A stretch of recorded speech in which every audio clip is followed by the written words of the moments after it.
Greetings, everybody. This is Aaron the Pedantic. So, I was looking through my videos and I was astounded that I have not done this video. So, this video is you've been playing 5th edition, you feel like you're not being challenged in a certain way, or maybe you feel like you're bogged down in all of the mechanics.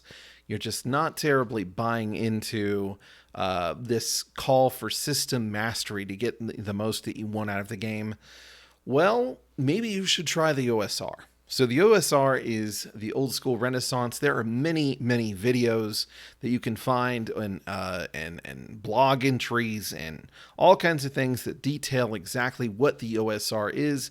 There's a very good one on Questing Beast. You can go back and watch that one if you want. But what I'm wanting to own in on is how is the player experience different? Between the OSR games and the OSR style of play versus 5th edition, how it's conventionally played. So before I get into that, how do people conventionally play 5th edition? Well, there's several ways, but kind of the prevailing way that people typically play is an epic fantasy game. And it is one that is either highly focused on combat and balanced encounters and trying to make the players engage in the mechanics of the system in order to win, or it tends to be a game where the mechanics are kind of loosey-goosey and really they tend to focus on specific stories. Now, both of those ways didn't really satisfy me as a player or as a DM. What I ended up, the problems that I started running into is, first off, I wasn't really a fan. Now, this took a while for me to get here, but I wasn't really a fan of the system complexity, and it's not nearly as complex as, say, Pathfinder. In 5th edition, you do have some complexity, though. So the way that this plays out is primarily through classes, subclasses, the features that you get from your subclasses, multiclassing, and feats. And through, as it also races, actually, and backgrounds. But basically going through all of these different dimensions, you're able to concoct a character that's going to have a list of all these features. And a lot of times what people do, and this is something that I did when I started with 5th edition, is they will look through all of these and they say, okay, how can I use all of these features in order to make something that is really tough? We're really good at this particular thing. Like you're trying to game the system. So this is fun that you kind of have before you ever get to the table. And the problem that I ended up having from it was, number one, once I got to the table with my fun that I had already had, whenever I actually got to use it, I didn't really enjoy it that much. It just didn't really do much for me. I felt like I wasn't really immersed in the game. I was just kind of immersed in mechanics, if that makes sense. Secondly, people that I enjoy playing with that are not as system-minded struggled with the game.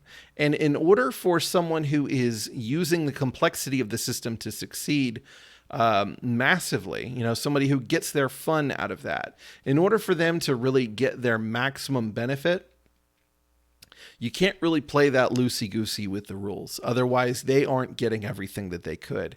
And so that means that basically whenever you have somebody who is struggling to really understand the rules and all those kinds of things, then they can basically get left behind. Either like what happens is they think that they can do something, they get to their turn, they say, I want to do this. And then it's basically, well, no, you can't do that because this reason or that reason, or yes, I'll allow it. And then maybe that kind of steps on the toes of the character that is specifically plotted out to be able to do that thing. So that is kind of the problem that you run into. And the reason this is a big deal is because I've had a lot of players, such as my wife, for instance, who they just don't really get into mechanics. That's just not really their thing. They are more focused on kind of the story-oriented stuff. Now, the reason the story-oriented stuff doesn't really jive for me that much is because what tends to happen is I feel like my decisions that I want to make as a player are really not that important. And the reason that this manifests is because a lot of times what happens is there is something going on in the background that the DM is doing to try and put the players on the right path. So this could be that they are framing it in a very narrow sense so that you can basically, you kind of know where the boundaries are. So this is what people classically refer to as the railroad.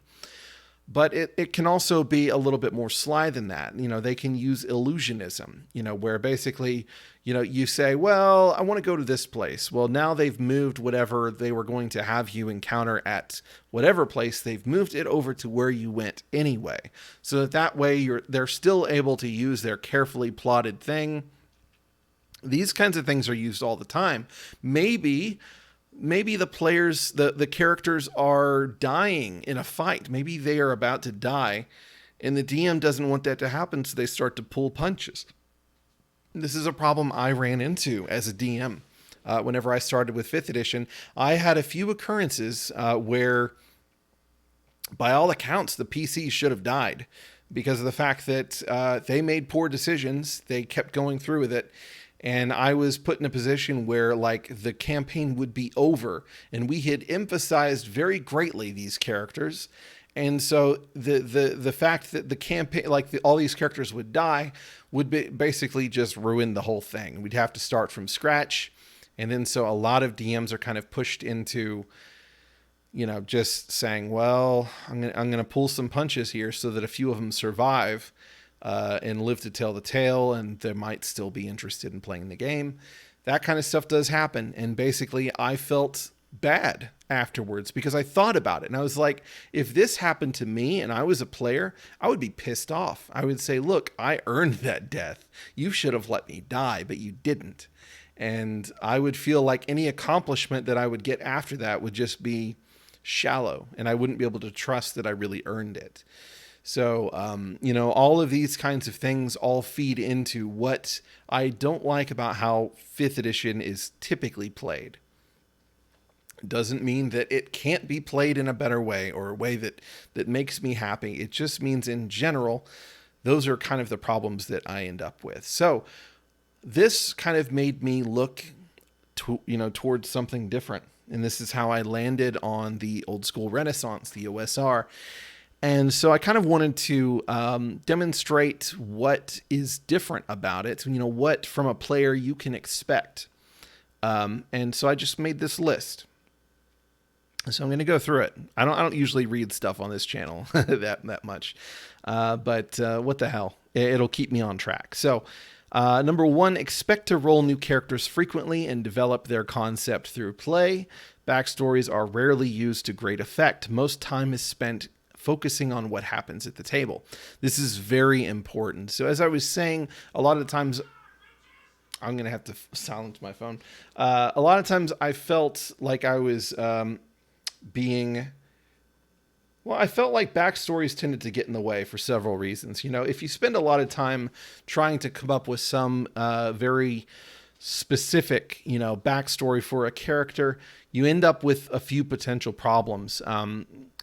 If you don't really have a backstory, you really don't tend to have a situation where a player character might not be motivated for the adventure. They might be motivated in contrary to the adventure. They might actually protest the adventure. You know, they basically, I feel like there tend to be more possibilities for problems whenever you develop a thorough backstory. If your character dies very prematurely, you know, and you had this, you know, you were in love with this character because you spent so much time developing their concept, then, you know, you really played yourself. And I think this is part of why people tend to like, you know, save characters in 5th edition. In old school gaming, that's not really a thing. Basically what you do, roll your character from scratch. You got your archetype with your class and everything, and you just kind of start playing. And as you go, you might develop the concept behind them. You know, for instance, my cleric Richard in the AD&D 2nd edition game I play, I really haven't put a whole lot of thought into anything about him, and we're like 8 months in. By contrast, I've had characters that I spent, several hours writing a very cool backstory for, and I had great vibes for the character, and then we got to play maybe 1 or 2 sessions, and then the campaign ended. And it was not very fulfilling. That's just kind of what happens there. And by contrast, Richard is kind of a beloved character, I would say, in our party, because he's just this very dumb cleric guy.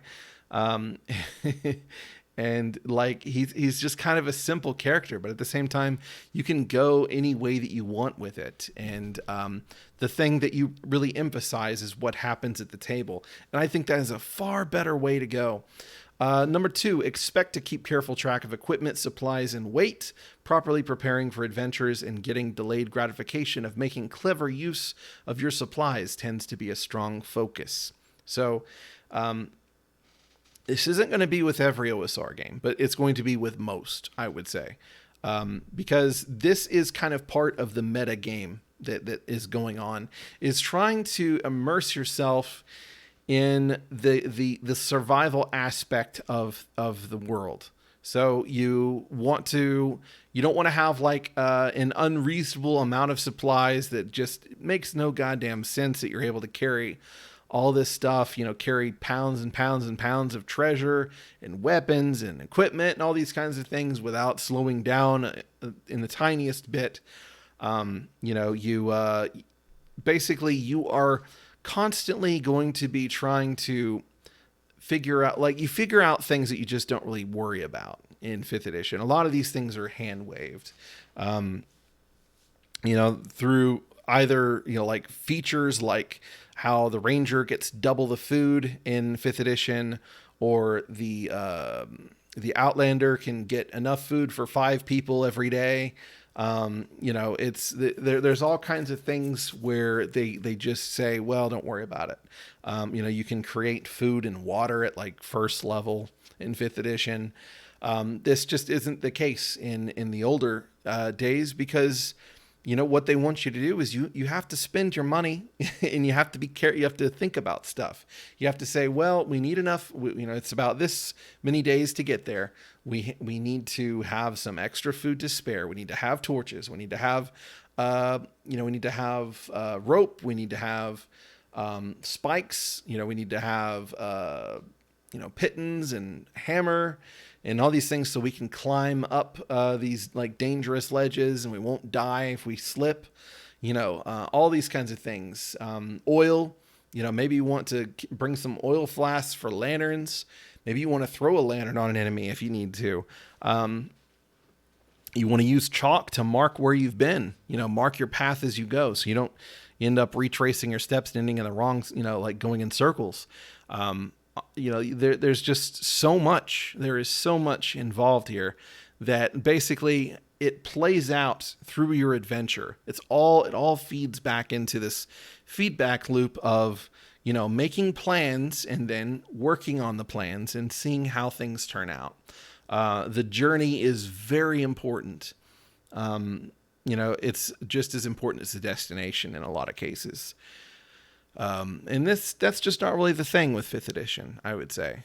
They don't even have a lot of the rules for exploration. It's like it fits on a page. Actually, it fits in a paragraph. Number 3, expect to be very specific about what your character is doing. Where exactly are they looking? What exactly do you prod with the butt of your spear? Who all is holding torches? So, you need to expect to be ready to be focusing on things you never really thought about whenever you were playing before. And this is, again, part of the attraction, to me, is like basically trying to prepare for all of these eventualities.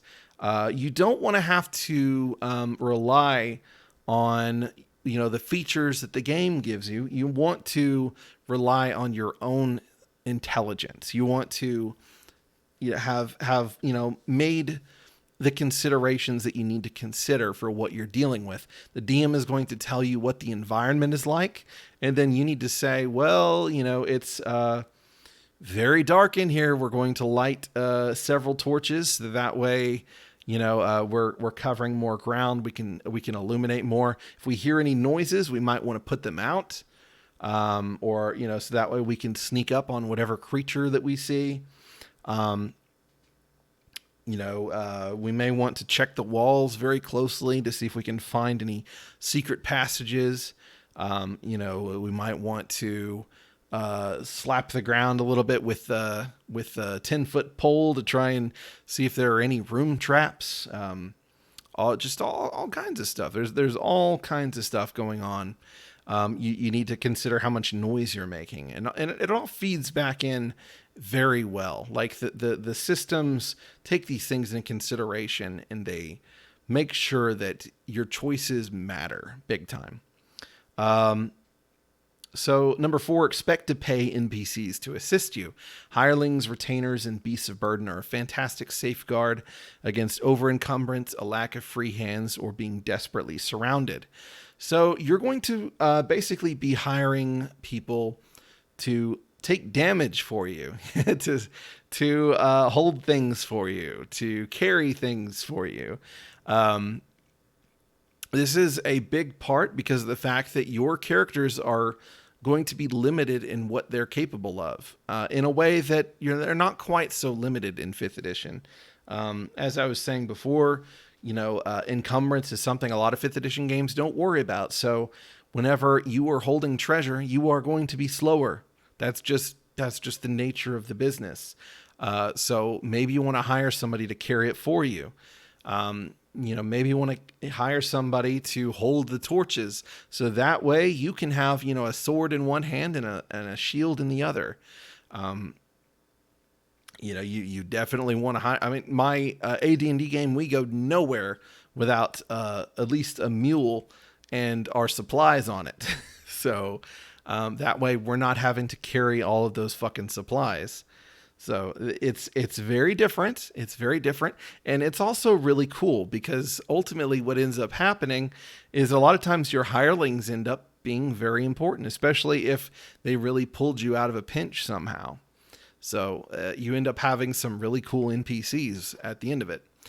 And you also have something to spend money on. You should probably be noticing by now that in 5th edition, you don't spend a lot of gold on very important things. You get your starting equipment, you get a bunch of gold from stuff that you find, and it's like, well, if there's magic shops, maybe we buy some magic items, maybe we buy some potions. But, they don't really spend money on a whole lot other than that. In old school games, you're going to be using money all the time. It is extremely pivotal to old school play. Expect to avoid combat. Combat is usually deadly in OSR games, especially since many of them pronounce your PC dead if they fall lower than 0 hit points. Playing factions against each other using stealth or manipulation to bypass fights, luring enemies into ambushes, fleeing. All of these things are viable tactics that you can and will use in OSR games. So, have you ever felt like when you were playing 5th edition that you're just always fighting and you never run away? I certainly feel that. And I also always felt like we never stopped adventuring. Like there was never a day off. It was just adventure. Very fast paced, very nonstop, and very little fear. And this is something that isn't really the case in OSR games because it is so fucking fatal. It's so easy to die. The game is just basically made to be incredibly difficult and not really. It's made to be played in such a way that you are you're making calculated risks, and you are taking calculated risks. So there are a lot of times that you are going to just either run away. You're going to try and come up with some scheme to make a fight more in your direction. You're going to try and fight. Don't fight at all, if at all possible. There have been many times in my AD&D game where we're just like, no, we're going to hide.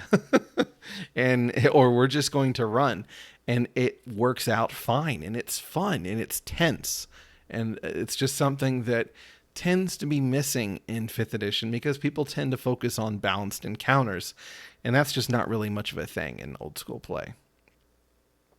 Expect to spend a great deal of time in the wilderness and in the dungeon. This is where OSR play flourishes most. Though OSR play in no way precludes social encounters or city adventures, it just so happens that the games are typically played in the wild and dangerous parts of the world. So, in old school play, there was a very slight mention of city adventures, and it's something that has grown with time, I would say. And I feel like the OSR has definitely brought the urban environment into the fold to be used. But really, where a lot of it shines is going to be in the wilderness, because that is where you're really going to be stuck with less resources. And resource management is a huge thing in old school play. So you can have entire campaigns in cities and still be playing an OSR game. It's just that it doesn't tend to be the focus. So if you're really, accustomed to the idea of, being able to pop down at the store at any moment, it might not really be the case whenever you're playing an OSR game. And also, the wilderness is going to have some mechanics behind it, unlike 5th edition, like I said, where it's basically just like, well, this is your travel speed in the wilderness, and we've got some tables for like random stuff that might happen. But in old school play, you would have rolls to see if you're getting lost. You'd have rolls for hunting, you would have checks for foraging, you would, tick off the things that you have consumed. You would probably have a hex map that has all of the things that you might see during your day of travel that you might take some time to investigate. You're going to spend a lot of time in the wilderness typically. So you don't typically do the kind of fast travel that is often done in the new school play. And I think that is to the better, I would say. Number 7, expect to have a role in the party on the player level. Every party typically needs a mapper, a treasurer, and larger parties might need a caller. So mapping is a very important thing in old school play a lot of the time. Not always, but a lot of the time, because there's varying degrees. It is a spectrum. There are, DMs that play old school, but they might not focus on the players needing to have like exquisite mapping skills. But really, the more intense the DM is, the more important it is for you to map things out, because you have to be able to get out of the dungeon. And the more labyrinthine the dungeon is, in the very Gygaxian way, the more likely it is that you're going to need to have a map to get the way out. And who's going to make that map? The players are, through the descriptions of the DM. As far as a treasurer goes, the game is very focused on treasure. That's where you get most of your experience points. And what the hell is a caller? A caller is going to be something that you're not typically going to use unless you have a larger party, or maybe you have a party where people just don't contribute to the decision-making process, and it just kind of by default ends up being this one person. You want to really avoid that last situation. But in early D&D games, it was not uncommon to have tables with 8 to 20 people as players. So, it would be essential to have basically a player who would kind of get feedback from all of the other players, and then they report to the DM saying, all right, we do this, and this. And then that's how it goes, just for the sake of keeping things orderly. So, things that you should not expect that you may be used to. So, number 1, do not expect for your character to be important in relation to the world of the game. Do not expect to be able to solve most of your problems through features and die rolls. Do not expect to win all or even most fights. Do not expect to have complications hand waved, though sometimes they may be. Do not expect to have mechanical character customization. That's a very important one. Do not expect to experience a well-planned plot, and do not expect the DM to have mercy. In OSR games, the DM is going to be an impartial referee. That impartialness is pivotal to the experience because you are being challenged as a player. If the DM is being partial one way or the other, then you can't really know how sincere your victory or defeat is, can you? So that's why that is incredibly important. Most OSR games do not have really that much, if any, mechanical character customization, though there have been some outliers. I can think of a few. For instance, Machinations of the Space Princess has basically a race creator, more or less, where you can combine features from all kinds of things, and then you can spend skill points, and there's just all kinds of stuff that you can get there. There are various games that include feats and like bonds, boons, and I can't remember what they're all called, but there's several games that incorporate those to a degree, but it's typically not going to be to the same extent that you see in like 3rd edition or 5th edition. So all in all, I feel like the OSR experience is incredibly rewarding. And I think that if you play 5th edition and you just find yourself not really getting everything that you could get out of it, old school gaming might be the way to go for you. I recommend that anybody just try it sometime. And if you're, concerned that, hey, I don't want to have to buy a new book, well, go and get the free version of Old School Essentials. It's like basically the player rules, more or less, sort of. It's very simple, and you can have like a basic idea of how the game works very easily, and it's free, like I said. And the truth of the matter is that these books are cheap compared to the official Wizards of the Coast content. It just does not cost a whole lot. You could probably supply books for the DM at a cheap cost, and a lot of the OSR books, they have artless free editions that you can download online, so every player can have a book as well, or at least a PDF at their disposal to know what they need to know.